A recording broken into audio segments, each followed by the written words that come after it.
கர்த்தருடைய பரிசு நாமத்திற்கு ஸ்தோத்திரம் உண்டாவதாக. இன்றைய ஜீவ வார்த்தை நிகழ்ச்சியை கேட்டுக்கொண்டிருக்கும் அனைவரையும் கர்த்தருடைய பரிசு நாமத்தினால் வாழ்த்துகிறேன், ஆசீர்வதிக்கிறேன். இன்றைய தின தியானத்திற்கு தேவன் கொடுத்த வேத பகுதி, அது எரேமியா தீர்க்கதரிசி எழுதின புஸ்தகம், அதில் 6ஆம் அதிகாரம், அதில் 16ஆம் வசனம். எரேமியா 6:16.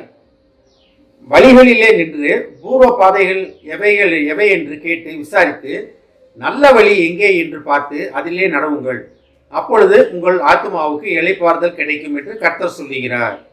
பாருங்க, இன்றைய தினம் ஆத்மாவுக்கு இளைப்பாறுதல் தருவேன் என்று தேவன் நமக்கு வாக்கு கொடுக்கிறார்.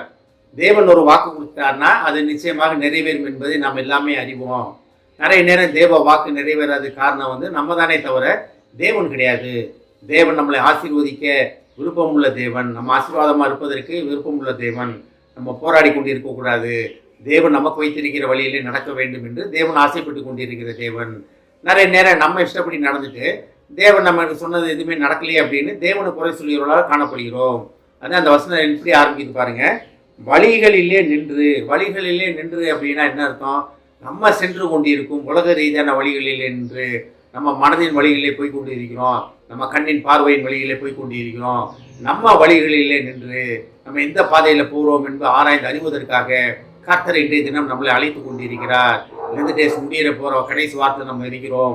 நமக்கு எல்லாமே தெரியும் எதுக்காக இந்த 40 நாள் நம்ம இருக்கிறோம், லெந்து டேஸை அனுசரிக்கிறோம் தெரியும். பைபிளில் எல்லாத்தினாலும் நம்ம கிறிஸ்துவானவர் நமக்குப்பட்ட பாடுகளை நினைவு கூறும்படியாக இந்த 40 நாளை தெரிந்தெடுத்து கொண்டிருக்கிறோம்.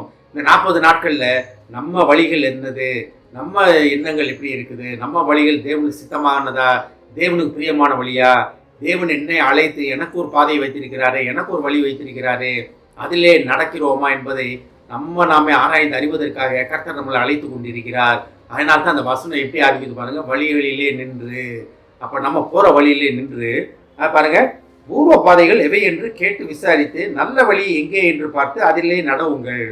அப்போ பூர்வ பாதைகள்னா என்ன? பூர்வ பாதைகள்னா என்ன? தேவன் நம்மளை அழைத்த நோக்கம் உண்டு. நம்ம சிறு பிள்ளைகளாக இருக்கும்போது தேவன் நம்மளை அழைத்த நோக்கம் உண்டு. இதுதான் நம்மளுக்கு பூர்வமான பாதைகள். நமக்குன்னு ஒரு காரியம் உண்டு. ஆனால் நம்ம வயது ஏற ஏற ஏற வயது போக போக போக நம்ம சுயத்தின்படி நடக்க ஆரம்பிச்சு விடுகிறோம். சின்ன பிள்ளைகளாக இருக்கும்போது அப்பா அம்மா சொல் போயிட்டு எல்லாமே ஒழுக்கமாக நடப்போம். ஆனால் இதே ஒரு காலம் தாண்ட தாண்ட தாண்ட அது 20 வயசு ஆகும்போது, 40 வயசு ஆகும்போது உங்களோட எண்ணங்கள், உங்களை பார்க்குற பார்வையில் எல்லாமே மாறி விடுகிறது. அப்போ நம்ம சுயமான வழியிலே, நமக்கு நம்மை தேர்ந்தெடுத்து கொண்ட வழியிலே நம்ம நடந்து கொண்டிருக்கிறோம். அதனால தான் கர்த்தர் சொல்கிறார், வழிகளில் நின்று பூர்வ பாதைகள் என்று விசாரித்து நல்ல வழிகளிலே நடவுங்கள். நல்ல வழினா என்ன? தேவன் நமக்கு வைத்திருக்கிற வழி.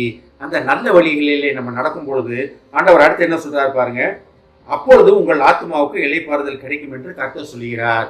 அப்ப நமக்கு இளைப்பாறுதல் கிடைக்காம போறதுக்கு நமக்கு அடிப்படையான காரணம் என்னவென்றால், நம்ம வழிகளை நம்மளே தேர்ந்தெடுத்து நம்ம காரியங்களை நம்மளே நடத்த ட்ரை பண்ணுவோம். ஒருவேளை நம்ம என்ன படிக்கணும் கொள்ளுவோம், இதெல்லாம் ஒரு சில நம்மளா செயலை எடுத்துக்கொள்றோம், அதில் வெற்றியும் கிடைக்குது. ஆனால் அதே இதை தேவனிடத்தில் கேட்டு அதற்கு பெற்றுக்கொள்ளும் பொழுது தேவன் நம்மளை வெற்றி பெறுவதற்காக, நம்ம வெற்றி உள்ள வாழ்க்கை வாழ்வதற்காக கர்த்தர் நம்மளை அழைத்து கொண்டிருக்கிறார். அதனால தான் கர்த்தர் என்ன சொல்றார், வழிகளே நின்று பூர்வ பாதையில் என்னவென்று விசாரித்து நல்ல வழிகளை விசாரித்து அதிலே நடவுங்கள், உங்கள் ஆத்மாவுக்கு இளைப்பாறுதல் தருவேன் என்று கர்த்தர் சொல்கிறார்.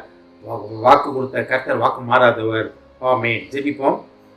எங்களை அதிகமான அன்பின் பரலோக பிதாவே, நாங்கள் சென்று கொண்டிருக்கும் வழிகளை விட்டு நின்று, இந்த வழிகளிலே நின்று நீர் எங்களுக்கு வைத்திருக்கும் பூர்வமான நல்ல வழிகள் என்னவென்று விசாரித்து அதிலே நடக்கும்படியாக நீர் எங்களை அழைப்பதற்காக நன்றி ஆண்டவரே. அந்த அழைப்பிலே நாங்கள் நிலைத்து நிற்கும் பொழுது எங்கள் ஆத்மாவுக்கு இளைப்பாறுதலை கட்டளையிடுவேன் என்று சொன்ன மகா கிருபைக்காக நன்றி ஆண்டவரே. அப்படி நீர் எங்களை அழைத்து கொண்டிருப்பதை உணர்ந்து அந்த வழியிலே, அந்த அழைப்பின் வழியிலே, அழைப்பின் நோக்கத்திலே நாங்கள் நிலைத்து நிற்க எங்களை பலப்படுத்தும் அப்பா. அப்படி நீர் எங்களை பலப்படுத்தும் ஆண்டவரே. இதை கேட்டுக்கொண்டு ஒவ்வொருவரையும் ஆசீர்வதிக்கிறோம் அப்பா.